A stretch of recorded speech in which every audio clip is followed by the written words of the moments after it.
Morning guys, day 3 of our bathroom install. Sorry, I'm just going to turn the radio down. So it turns out the customer's actually got a wall mounted shower and bath filler. So there's no tap to go on the bath, but it is a wall mounted. So good job you told me when it did, because otherwise I would have boarded the bloody wall and we would have been screwed. I would have had to take it off again, but it is what it is.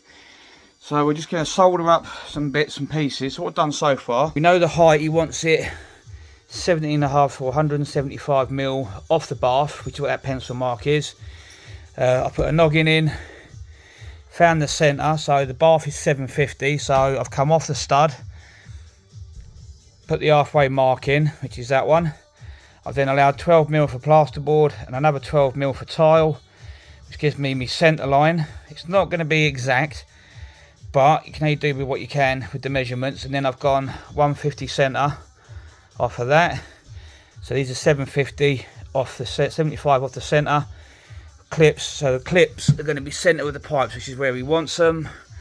So we're now going to solder up some elbows with some reducers, because we're going to come off this 22 push fit with soldered, and I'm going to put a slight bend in the pipe, so the bend will come from here and sweep up, so we don't have any unnecessaries.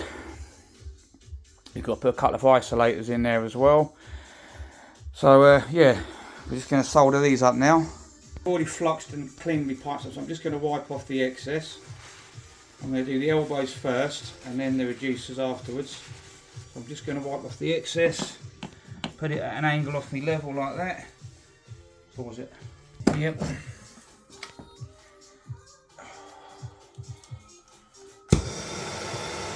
You don't need the flame roaring, guys. You're only going to gently heat it. Just going to heat it from the underside. Now, I'm not a professional plumber, guys. I'm not a professional solderer, so it may look a bit messy, but it does the job.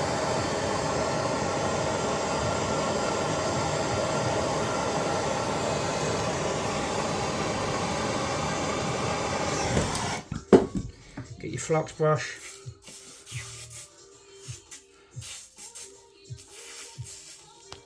And then I always give it a little squirt with some water just to cool it down. And then clean off the excess flux. And there you go, got a nice clean bead round. So I'm going to do that on both of these first. Again, wipe off the excess. You don't need all that ton. I flux the pipe, not the fitting. So try and minimise the flux inside the pipe. Again, locking my blade off, flame off.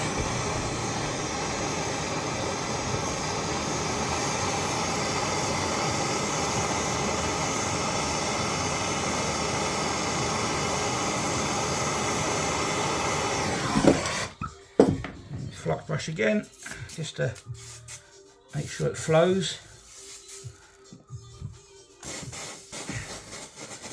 Cool it down. Wipe it off, and again check your joint.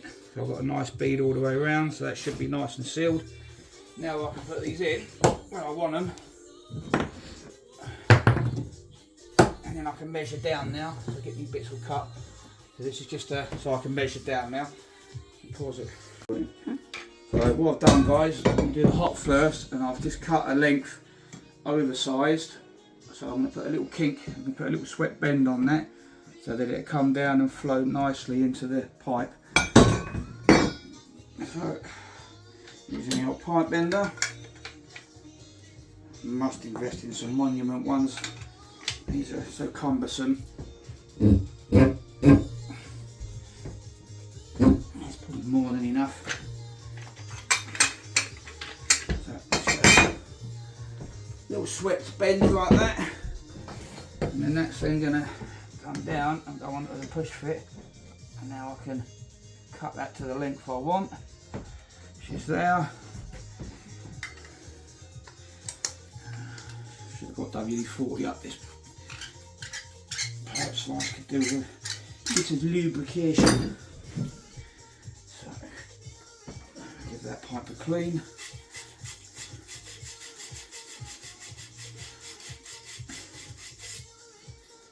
sure you get a nice clean on your pipe, and then we're going to add a bit of flux. I'm going to stick that in there like that, making sure it all lines up nicely, like so, and then we can solder that up. Get yourself comfy.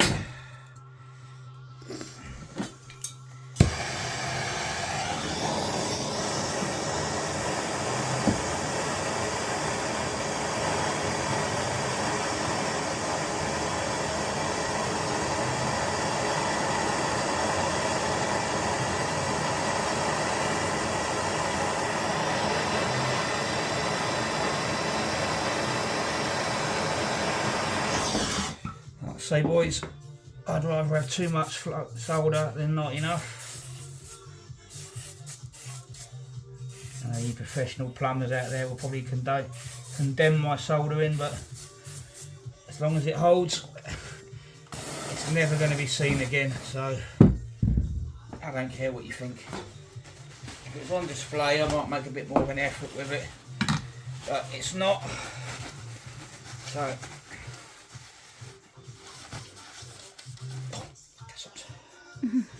it's warm.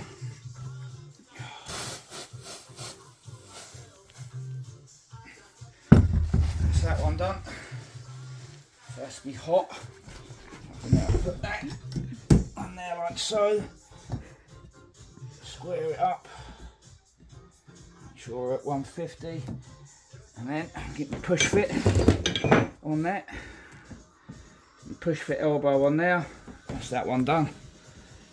There we go guys, it's level, it's 150. I use that just to keep the spacing so it doesn't move around. It's got a bit of give in it, but I'll have the movement in the pipe as long as it stays 150 and level.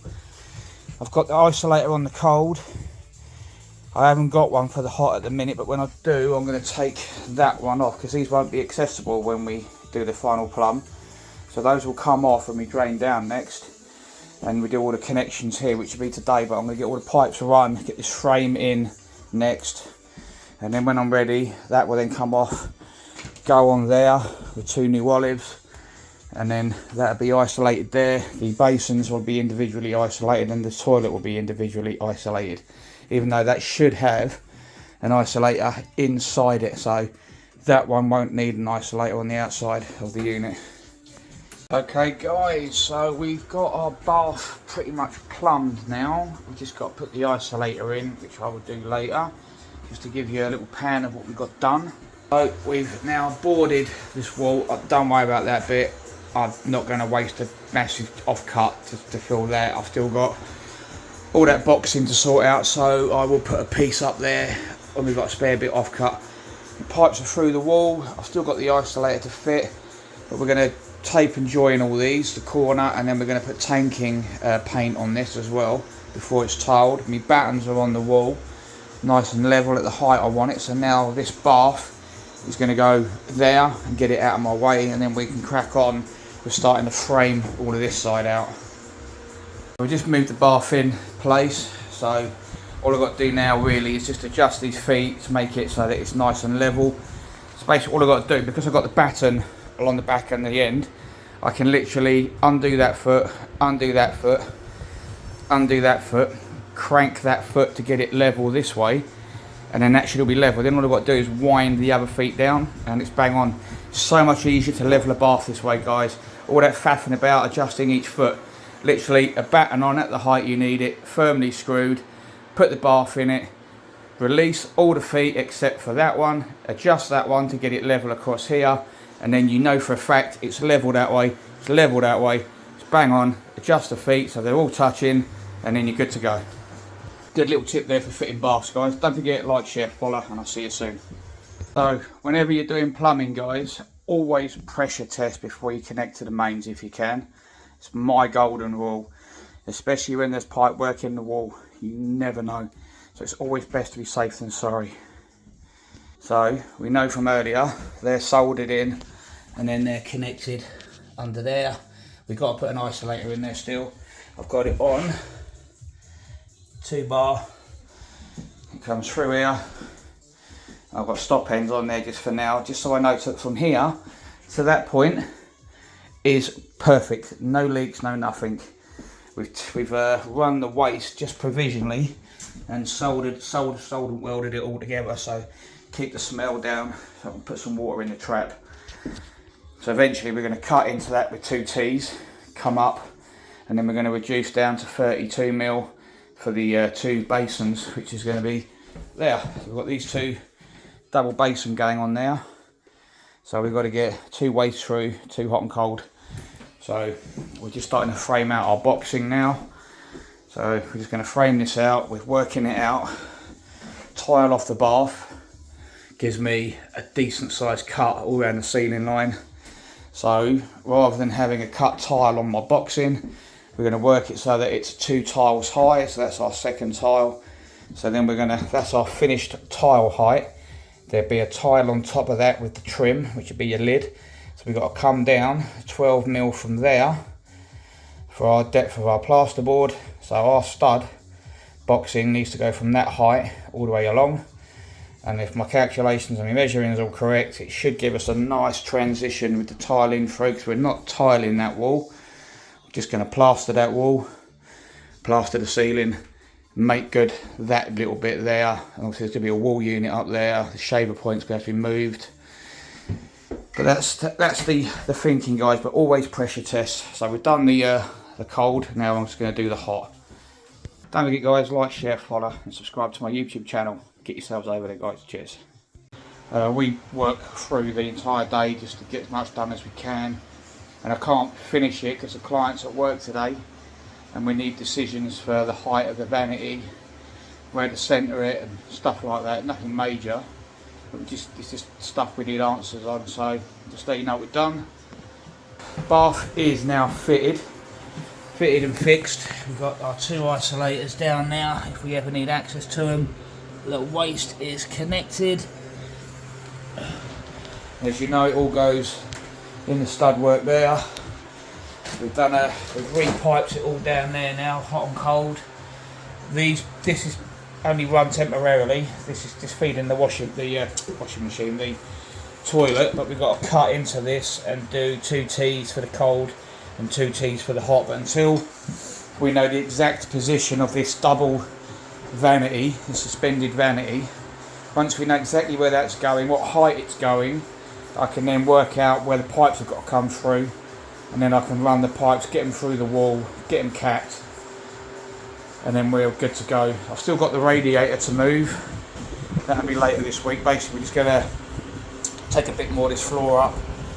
That pipe's in there, so that's fine. That was cut originally. So all we're going to do is bring that pipe through to this one, run them along that joist, and then we're just going to bring them out here. We go through one joist if we need to, cut a notch out in the bottom timber there, bring them out at the right centres for the radiator once we know exactly where that's going to go. But until that's worked out, we don't know the exact measurements of where that's going to go. So hopefully tomorrow we'll know where that's going. We'll have that done as well. We'll have all the pipe work done, in place, ready. Rad pipes capped, ready to connect. And then basically all we've then got to do next week is tile that wall, tile that boxing, and that's all we're tiling. The plaster's going to be here the weekend's going to tile that wall and this ceiling, and I might just get him to smooth that over, or I'll do it with some filler. Either I'll just scrape that and fill it, get it ready for the decorator. But yeah, we are looking pretty damn good. We might have to put some new skirting along there though. Didn't think of that, but that's food for thought. Maybe we do a tile upstand or something, half a tile with a bit of trim just to keep the tile look going. But I'll speak to the client. Don't forget, guys, like, share, follow. Check out my YouTube channel. Don't forget to win the DeWalt drill. Pop over to my YouTube channel and watch the video. If you've got any questions, please feel free to inbox me. I'm happy to answer them. Cheers, guys. See you soon.